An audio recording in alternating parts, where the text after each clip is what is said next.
going to say an athlete, right, in this case, who is trying to get better, part of them getting better is being a better teammate.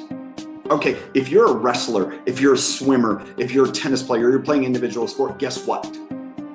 You're still a teammate. Because other people around you, you have to train with in order to get better. Playing tennis, just hitting a ball against a wall, you're never going to learn how to react. Wrestling, by just doing the drills and the moves, you're never going to get better unless you have someone wrestle with you. The same point swimming, unless someone jumps in the pool and absolutely forces you, same with a runner. You can only get so good unless someone else is pushing you.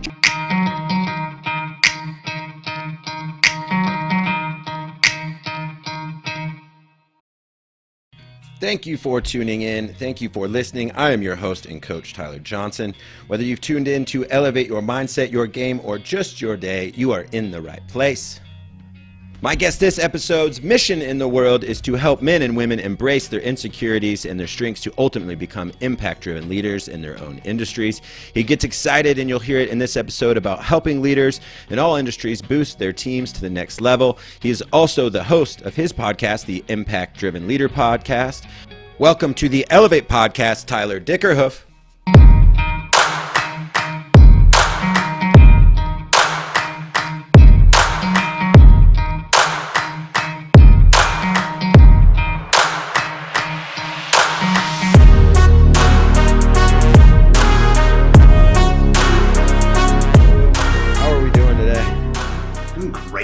I'm excited to chat with you. I'm excited to have a fun conversation and see where this goes. Yeah, well, just like we were talking about, always excited to have another Tyler join the podcast. And I guess to give our listeners a little bit of background, just share a little bit about your journey and kind of what led you into the work that you fill your days with now. Man, that's a long, winding journey. There's nothing that I thought of 30 years ago that would end up where I'm at now. And to me, that is the magic of where I'm at. So I grew up on a dairy farm in Northeast Ohio, family farm, was kind of involved in sports, but I was a late bloomer, loved sports, being involved. But I grew 9 inches during high school, gained like 60 pounds. I wish I was, my son, who's an 8th grader, is taller than me now. Oh, wow. And is like super athletic. Like, I never had that. And so as much as I loved it, I was involved in a lot of other things, but that also led to a lot of, I guess, blocks and issues and barriers that kind of struggled with your life. It's like, who am I? What do I show up as? So I go from Ohio to school in New York, went to Cornell University, got a degree in animal science, and then I started a career as a dairy nutritionist. So I was a nutritionist for dairy cows, did that for 13 years, ultimately ended up where I live now in Spokane, Washington, and through some kind of ups and downs, doing a little bit of commodity consulting to owning a gym to now leadership community, leadership coaching, podcast host. And then my wife and I also kind of lead a network marketing organization. So that's kind of where I'm at now. But yet it's that entire journey from when I was younger. I thought I was going to be a veterinarian. That's what I first thought when I was 8, 9, 10 years old. My first semester at college, that's what I was going to do. And then I was competing against Ivy League pre-med, and that water was really deep. And so I decided to get out of the pool. Yeah. Well, as someone that grew up in Iowa, my grandfather worked with the FDA on hogs. And pigs. So that was, a similar path that I saw as a young child that could have been as well. So appreciate that. As you talk about, leadership, what you do now, I know one of the big things that I see if you just go to Tyler's website, and I love it, is impact-driven leadership. Yeah. And I just wanted you to kind of unpack that, and how do you define, what is impact-driven leadership? To me, it's kind of this overarching idea that leadership should never be about you. It's really, what can I drive towards as an impact? How can I leave this world better or different, being a catalyst? And so the idea of being impact driven is, how am I using my skills and abilities and talents to impact others so they can go and then do that themselves. And so, I mean, we look at different industries, you know, yourself in the sports industry, myself in agriculture, too, everything else. And leadership as a facet is all the same because it's all people. Yeah. And when, you know, we look at the evolution of leadership and how it's so different, and I absolutely love studying sports because you see the display of healthy and unhealthy leadership. Yep. Absolutely played out in front of our eyes. Yeah. And the cool thing about that is that is just a case study that can be applied in every single office, every single organization, every single level of humanity. And yet often people don't see it that way.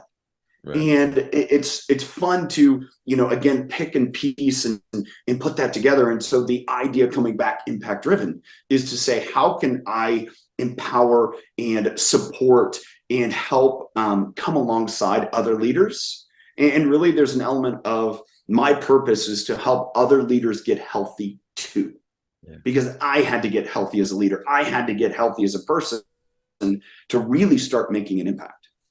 I think, yeah, you tease on something that can come to mind is leadership burnout. You know, when you look at, you know, we see coaches burning out, we see managers burning out. And I do think there's this, you know, capacity and fitness element. I see it in the sports and coaching world. You know, it's like, I think we have to take care of ourselves before we can take care of our tribe, our herd, our people, yeah. You know, our groups. What was that, you know, you kind of mentioned that, what was that get healthy part or journey for you that helped you to kind of lead a bit better? For me, it was more of recognizing the barriers that were kind of put around me that made it very hard for me to engage, interact, build relationships, and therefore impact others, to actually be a leader that could influence people. You know, we talked to dive back and to kind of not leave that thought. I love this idea. You know, we talk about burnout, and we see it now as much in our world as ever. We see it in leaders. We see it in people at whatever position. And this hit me probably 8 to 10 years ago. And I saw burnout happening in the business we were in. I saw my wife absolutely burn out, go through tremendous adrenal fatigue, have to go through a lot of therapy for it. And what I saw there is I saw an individual trying to do what they were not gifted or strong at doing, but yet they felt they had to do it. They felt, oh, that is my role, that's my job, and so I have to do it. Yep. And I think that really leads to so much burnout. And it comes back to when we're doing things we're not gifted to do. I'm a person of faith. I believe that we each are given unique strengths and gifts and talents, and too often life covers it up. And life covers it up in the form of insecurities. And to me, that is the biggest barrier. It's the absolute number one barrier between who you are as a person and who your ability is as a leader, as someone to influence. And when I talk about leader, and you point to this out, the number one person that we all have to lead is ourselves, first and foremost. Yeah. And if we're not able to do that, if we're not able to do that well, we're never going to be able to lead others from a healthy place. Yeah. We may try to lead them, but we're going to end up burnt out. We're going to end up frustrated. We're going to say that, you know, leadership is a lonely place. Now, I believe leadership is lonely when we decide to put ourselves on an island. Sure. And too often as leaders, we end up on an island because our fears, our insecurities, all these barriers that we've structured around us have separated us from others. And, you know, so those were, I mean, that was a big journey for me. I mean, that was I would say from a teenager through my late 30s, really trying to discern and upend that and realize, okay, why is it hard? Why is it difficult? And each of us have quirky personalities. We're all, you know, a little bit, and I was a very driven, a very intense, you know, going back to, you know, not being a great athlete. my dad was a college football player. My younger brother, who was a much better athlete than I should have played college baseball, decided not to. My younger sister was a 4-year letterman in 3 different sports. And I struggled to play high school sports. I did. I mean, I hit my athletic peak when I was probably 25, 26, 27.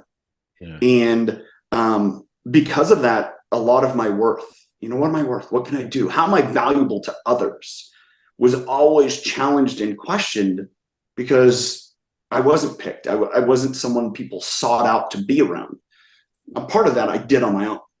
And, so it was really coming through the stages of growth and unwinding that and figuring out why. Yeah. I think that part of that resisting or avoiding burnout is understanding the why and some of our purpose. Yeah. And I think I'm probably maybe an unpopular opinion. Sometimes it gets a little bit overplayed. And I think working with student athletes, sometimes, they get like, well, if I'm 17 and I choose my why now, can I change it in a year or so? They get worried. They can't adapt. I think it's the identification process is of purpose. I think it is what is important. And with young kids, I think it is to understand, you're going to grow, change, and evolve of how your why and your purpose plays out. I think that's such let me take that. And because I was going to say, I think just like it goes back to your thing is like, well, that sometimes we see it, well, if this is what I want to be, I got to do it that way. And it goes back to that thinking you were talking about before, where it gets very singular track. Let's take, for example, that there's a lot of either parents, high school, college athletes, coaches that are listening to this podcast. I described myself. I was a 5'3", maybe 110-pound freshman in high school, right? Football coach didn't want me, had no time for me. I played basketball, great. I was, just kind of along for the ride. My senior year, I'm 5'11", 165 pounds, probably one of the top quarter in my class athleticism. But because everyone said I was worthless my freshman year, I wasn't there my senior year. I played some soccer because we had it, but you gave up on me. And I think that's the point that's so difficult. We see kids change so much. And here's the thing, kids are just people. And guess what? People change so much. And so instead of being so pigeonholed into I'm 13, 14 years old, and this is what I'm going to do with my life, man, why are we in such a race to grow up? I'm 43 years old, and I couldn't tell you the last time someone said, oh, you're 43 and that's all you've accomplished. Right. Yeah. Like, that's on me. And so why do we sit here at 14 and look at kids and saying, well, what camps have you gone to? What, qualifications do you have? And what are this or what are that? And like the pressure of it's like, for what? Like, why graduate high school early? What are you in a race to do? There's nothing you can't do right now if you put your effort to it. Like my daughter, who's a sophomore in high school, who's 16, if she wanted to, she could grow any business she wanted to right now. She doesn't need to graduate high school to do it. And so coming back to sports and coming back to life and this idea of why and purpose, it took me until I was probably in my late 30s figured out. I just had a podcast guest on my podcast, Davin Salvano. And Davin wrote about purpose and talks about purpose. And what's interesting is listening to Davin and his journey to finding purpose. And there's so much of it that's laden in faith too. And it's, if we're so driven to figure it out, it's going to be a harder journey until we get there. But if we're willing to just say, hey, I'm going to work hard, I'm going to learn every lesson I can, I am going to just get better through the process, through experience and through what I've seen with others, you'll be blown away about where you end up. Yeah. And so, kind of this pursuing why, and like, if I had held on to, here I am, I have an animal science degree, I have, this background, how could I do what I'm doing now? I'm fortunate enough to look, it's because of that I can do what I do now, because I've seen a lot of different experiences. I've been willing to put myself into those spots and continue to just pursue it and it's an interest of mine. It's a desire of mine. It's hey, I want to continue to grow.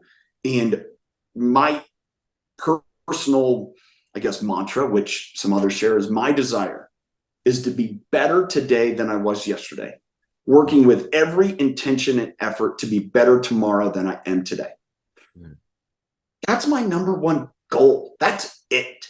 And if I focus on that, and so what I look at, coming back to the young player, the 15, 16, 17-year-old that's trying to figure out, what do I do next? Where do I try to pursue, athletics? Do I try to do something else? It's just like, hey, relax. Just focus on being better today. Yeah. If you can be satisfied with that, you'll end up at levels you never thought you could go to. Yeah. And I think the adults around them who are aiming for their purpose and their why and their justification, they're the ones that spoil it. Most often, yeah. All right, that was a tangent, but no, I think you're directly right.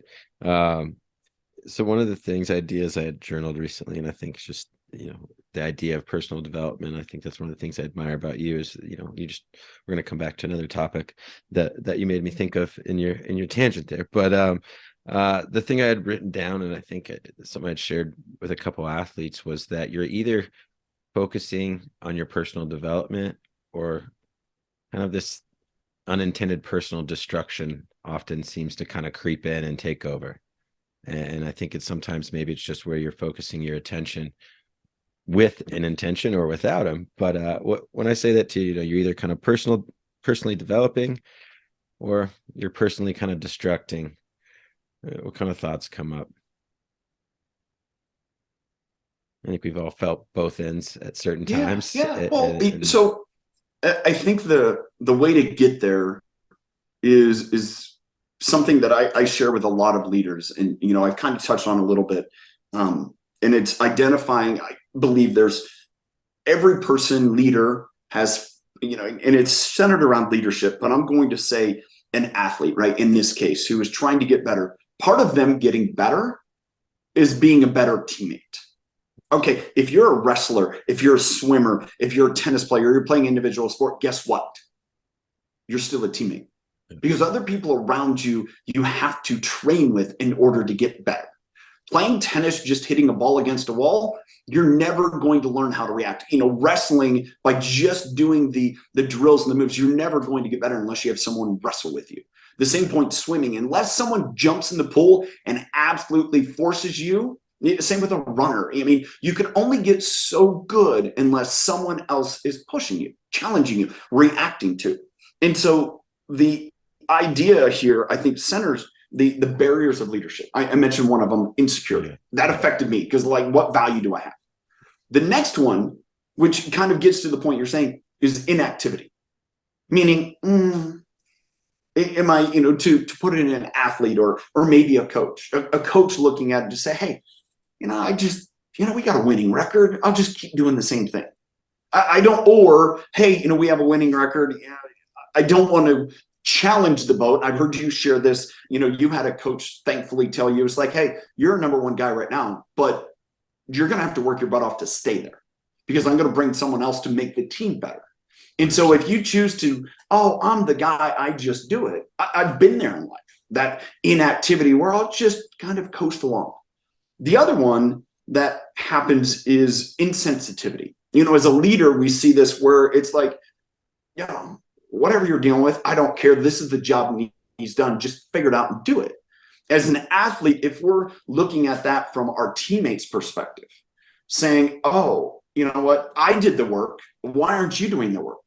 To understand that the teammate, they don't have a ride there. They can't get a ride there. Their parents are now, struggling because somebody got laid off. There's a divorce, whatever else, and they're challenged there. And so instead of looking at the teammate saying, I'm doing the work, why aren't you? Choose instead to say, hey, I'm doing the work. I need you to do the work with me so we each get better. How can I help you do that? Yeah. And then the last barrier which I think, to come full circle around, really gets at this point of the development. And, all of those tie in. And this was the issue that has been the biggest barrier in my life: intensity. Intensity is the number one barrier in leadership and personality, in the ability for an individual to do more and better. And it's so often, again, you think about it, sports, like, we want intense players. And I had someone describe it this way as I was sharing this with them, and said, an intense person is like that kid or that parent who turns on the light first thing in the morning when you're sleeping. What do? When you're around an intense person, that's how it feels. You're like, whoa, dude, just take it easy. Yeah. And this development, this focus on personal development, is understanding those barriers and limitations.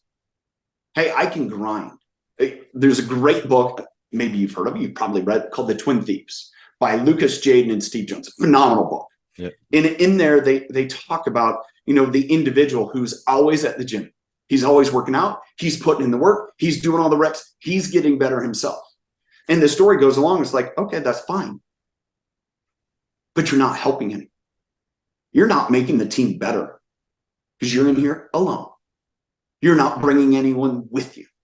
Yep. So if you're going to do it on your own, this personal development on your own, there's a adage that I believe in personal growth, and this understanding our barriers and what holds us back from being able to impact others, is you have to do the work on your own, but you cannot do it alone. Yeah. You just can't. Yeah. And one of the things that you brought up earlier about putting yourself into situations and the growth that kind of created, I think I wanted to get your thoughts on it, because I always think it's one element of leadership I love talking about, but vulnerability. And I think you also kind of brought up, that also being, what empathy can do for us as leaders. Yeah. Can you talk about, maybe especially with, I think, if you want to be effective with people in today's day and age, how valuable empathy and vulnerability can be as a leader? 100%. Let me first start off, and I believe this, I've been reaffirmed by this. I had a friend the other day that shared a book. It's called Against Empathy. And so I read the book and was like, oh, okay. And at the end of it, it's like, we actually agree more than we disagree. And I actually learned something that ties in to my definition of empathy. And in this book, he actually goes through a lot of research. It's like, it's actually one of the most defined, meaning there's so many different definitions. And that's where I believe empathy is one of the two misunderstood words in our society: humility and empathy. And I believe as a society, we're defining actively humility. I think we're getting to a point. I mean, I always fade back to the C.S. Lewis. Humility is not thinking less of yourself. It's thinking of others more. Yeah. And, so with that, my definition of empathy is putting your arms around someone and walking with them. And there's an element there when you talk to vulnerability. And I had a good friend of mine, podcast guest, a couple of guys shared this with me, Navy SEALs, right?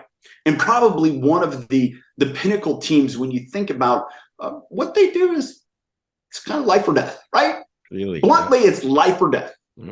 And I was talking to them one day, we were talking about Hell Week, and one of them said, we talked about, it's like, the people that don't make it through, the ones that think they can do it on their own.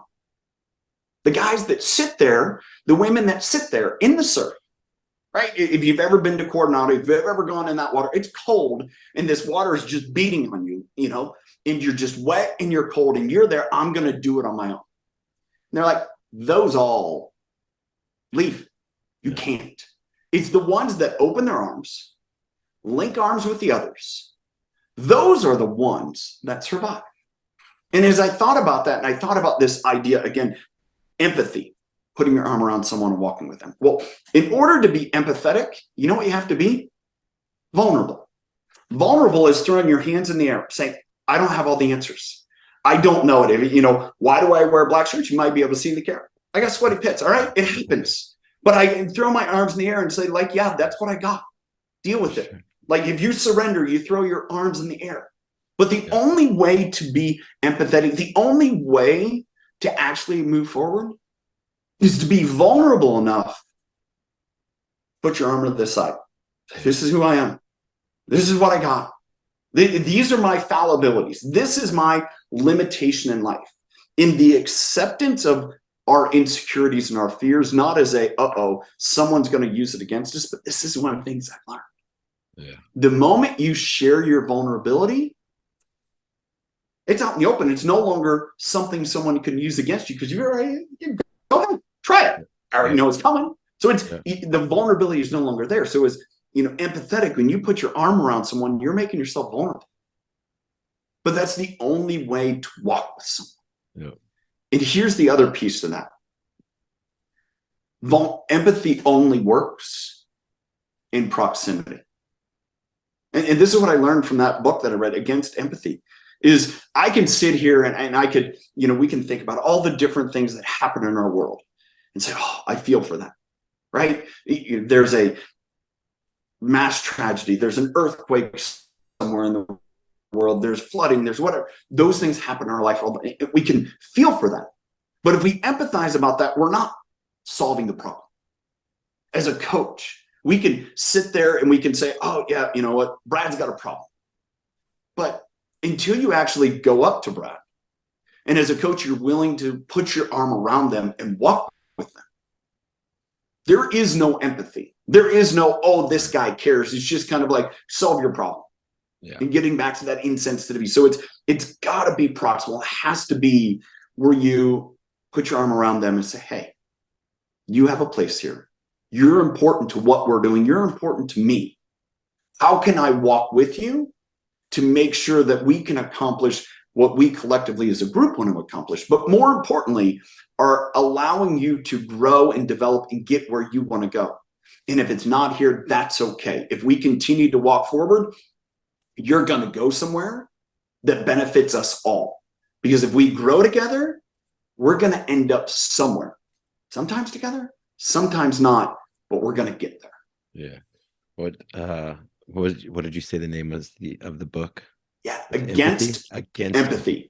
Against Empathy. And it was, I reference it because I got some value out of it. I think the guy was trying to actually just sell a book, but there was a lot of information to get to the point to where it's like, people don't understand empathy. You can't have empathy from afar, and empathy and sympathy and compassion are this mismatch of word. And that's where, I encourage people. It's like, what is empathy? And that's where I came up with my own definition. Yeah. It's putting your arm around someone and walking with them. You can't put yourself in their shoes. That's going to hurt for both of you. Yeah, I think it is. You raised a good point, just how many, how it's defined, and then how it, the synonyms that it sometimes gets, categorized with. And I feel the proximity thing. I think it's a different relationship to an issue when there's proximity. Yeah. I think for me and different, or if you have people, but one of the things I wanted to circle back, and I kind of was poking you a little bit with the personal development and the personal destruction, because I noticed on your Instagram, your word of the year, which is I wanted you to talk about a little bit, is be. And sometimes you don't need to be developing, and you're not being, sometimes you just need to be. And that be is a good, healthy place. But why is that your word of the year, and how's it impacted your year so far? The word of the year, why? Back to the personal destruction and kind of trying to loop in those barriers. When we allow those barriers to build walls around us, we destruct and we don't even realize it. And so it's the ability to take the bricks out of that wall and set them down. It makes a permeable wall right there. You still have the frame structure, but you have the holes. Just imagine like a Jenga, right? You pull that out. Ultimately, you want that whole thing to fall down. But yet there is structure to that, because those are experiences we've been through. So if we allow those experiences to destruct us, then they tear us down. And part of being is being okay to just sit in the moment. Being okay to say, hey, the most important thing for me to do today is take my son to soccer practice, to be there at soccer practice, to be involved with the other kids, to do that. That's the most important thing I have to do today. Why? Because it gives me 30 minutes of driving to, 30 minutes driving home with my son, conversations that come about. It's, last week, the most important thing one day, or last weekend, the most important thing for me to do, and keeping in mind, was to go out and throw with my youngest son, who's starting to play baseball. Hasn't played baseball since he was younger, is now in middle school. He's playing baseball. That's my most important job. That is nothing else that I could do today, yesterday, next week is going to matter as much of, hey, did I take time to go out with my son who's 13 and throw the ball with him? And, so that is kind of this evolution of keeping that in mind of, it's not what you're becoming. It's what you're being that leads to your becoming. And so I would say that I've done probably a poor job of really focusing on it or whatever, but every once in a while I'll come back to it. Once in a while, I still on my phone. Last year I made a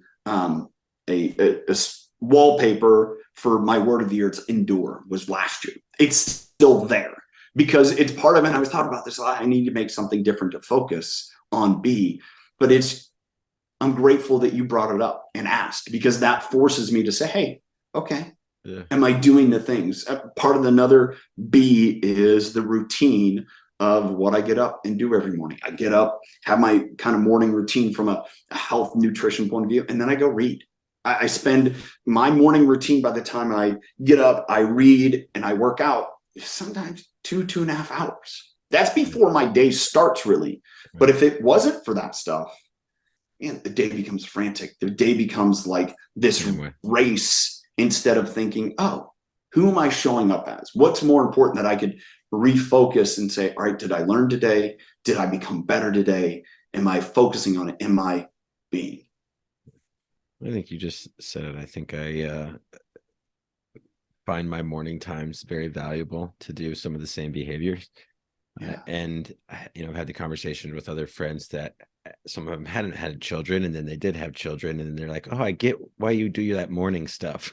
Yeah. Because I think as even just the leader, your relationship, your household with your partner, your kids, making time for yourself is important, because I think I always tell people, it's like, I need that time to kind of dial in me before, once the kids and wife and work comes, people need stuff and requests and, things that might in the moment feel like adversity, even though they're just daily routinely things, but things start to come at you. And it's like, I always want to be in sports. I was always used to being warmed up before things started coming at me. Yeah, and, totally. And I think that's kind of the element I've always taken is, it's my long warm up, but then I'm ready to play the game all day. I think there's a point that, if we do that, there's two things that happen.